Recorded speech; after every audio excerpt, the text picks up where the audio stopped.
I want you to ask yourself, do you have to understand every word to understand what is being said? So think about that for a second. If somebody's talking or telling you a story, do you have to understand everything that's being said in order to understand the overall goal of the story or storyline or goal of what they're saying?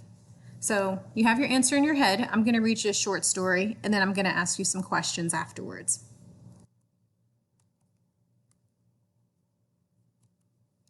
So here's our story. Dingleberry and Kaboo had landed through the dropware. I glammeted, said Dingleberry. I just zoomied, said Kaboo. Oh, what rustirid sitari. There's our story. So who are the characters? Where's this story taking place, and what happened? Think about that. Did you understand all those words within that story that I just read you? Yes or no? I didn't understand a lot of them, and I said it myself. But are you able to answer those 3 questions? And if you are, think about what does that mean in terms of language development, understanding receptive and expressive language when working with children from birth through adolescence.